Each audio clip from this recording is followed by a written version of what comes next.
Welcome to NFL World, where NFL starts and ends. I'm your host, Jacob. And with 59 days into the NFL regular season, contracts that are expected to get done, when do they, and what's the price? This is the question that Aiden and Hutchinson's representatives are asking themselves. Aiden Hutchinson was in the midst of a career year in sacks and potentially one of the greatest years for Detroit Lions as a franchise in the NFL. And then it all fell apart. So let's begin. Aiden Hutchinson played his third year in the NFL, meaning he's up for a new contract. Is that number over 40? Is it under 40? And that's really what happens moving forward. So let's begin with Aiden Hutchinson, player. Hutchinson, when you're a rookie, you get, in a first round pick, you get 3 years, like any other rookie. You get to then renegotiate a new contract. But as a rookie in first round, you get a fourth year, like anyone else, any other rookie, but you also get a fifth year. The fifth years are typically more expensive because that's based off on how other rookies at that position have made over the years, and so it kind of jumps up. Needless to say, people don't want to get that time, but it is completely guaranteed, so you're not mad if you do get to that point. I want to grab the numbers here for Aiden Hutchinson, specifically what his numbers and basically project where he was heading to in 2024 prior to the injury. Hutchinson in 2022 had 52 tackles for 18 and 52 combined tackles, 18 assisted tackles, 9.5 sacks, the 3 interceptions would turn for a total of 25 yards. As a defensive end, you're not the fastest guy, so 25 yards is actually pretty impressive. 9.5 sacks his first year. Like I said, in 2023, 51 tackles, 15 assisted tackles, 11.5 sacks, 1 interception that was returned for 6 yards. That his sacks numbers went up, his tackle numbers dipped a little, his assisted tackles dipped a little. Obviously, the interceptions went down. But this was his 6-game sample size. The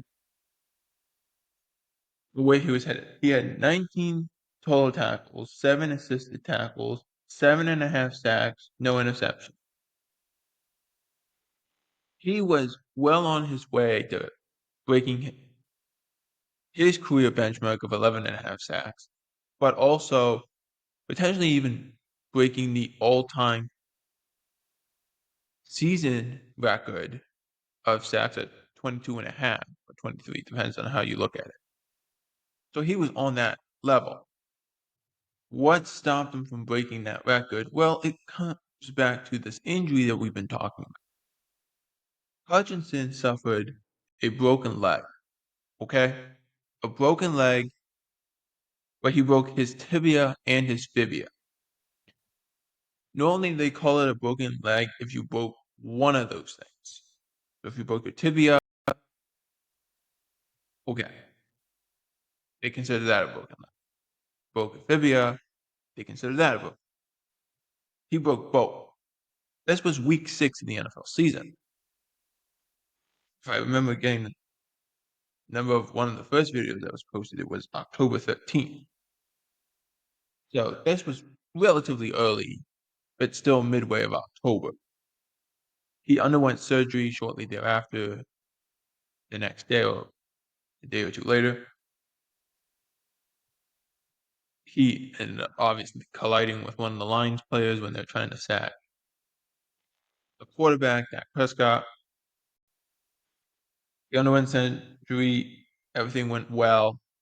They always say that. It always went well. You never hear this surgery was a disaster. We didn't get everything we needed to get done. You never hear that. Never. So let me explain. This injury typically takes you out until, depending on when you have it, late June, July. That would have been the timetable, late June, July. So he should only have been getting ready for training camp, and maybe he would have only been ready in the middle of training camp. That's not what happened. You see, Jay Glazer, we got into December. Jay Glazer went and said on Fox NFL Sunday that not only was Aiden Hutchinson ahead of schedule, he could have came back. He could come back as soon as the Super Bowl. If the Lions made it to the Super Bowl, there was a real possibility, a real opportunity that he could come back and play in that game. Like, what?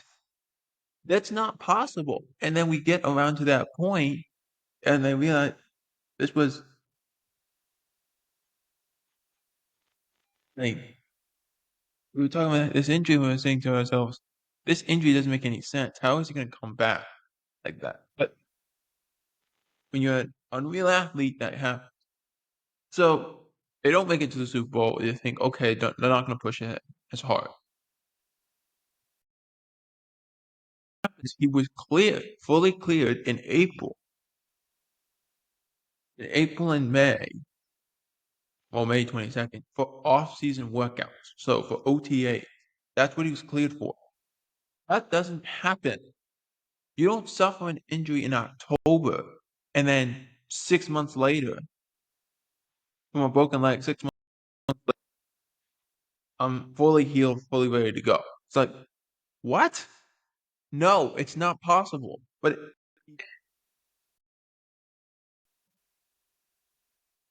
you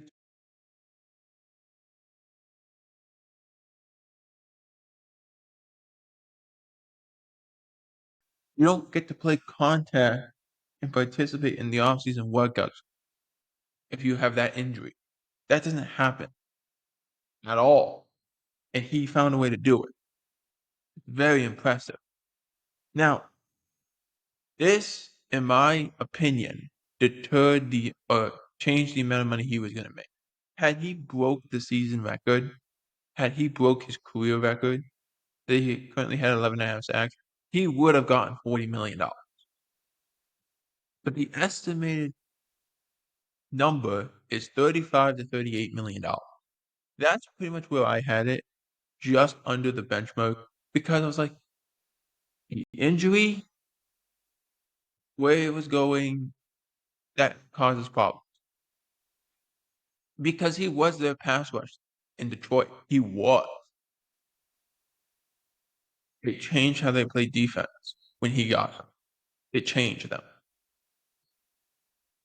So yes, 35 to 38 million is where I would. But if I'm Aiden Hutchinson,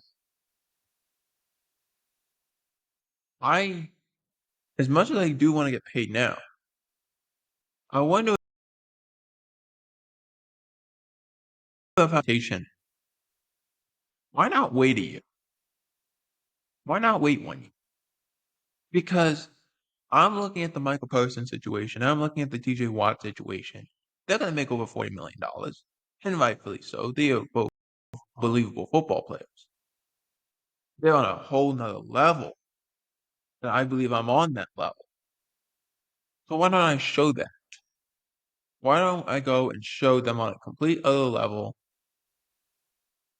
and I'll top them next year, and I'll create a whole new benchmark for pass rushers under the age of 28 or 25.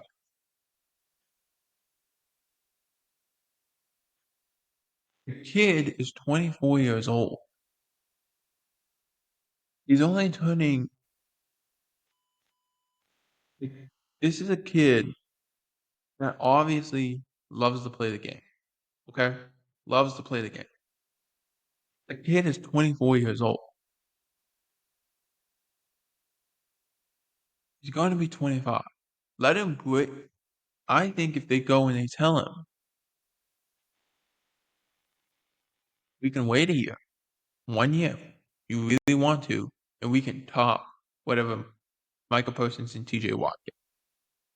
Or we can do it now.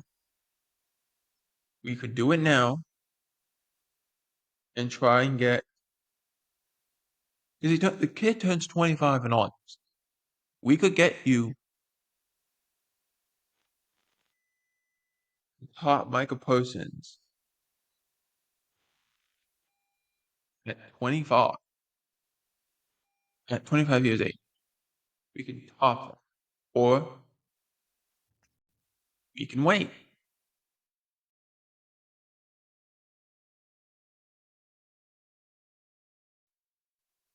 We can top Michael Parsons probably right now if we wanted to. If we really pushed it, we probably could. But they're just going to top you anyway because you're going to get paid first. And there's no reason to do that. Why don't we just wait a year? We don't take the 35, 38 that everyone's estimating we're going to get, which even I estimate they're going to get. But we wait a year. We wait till you turn 25.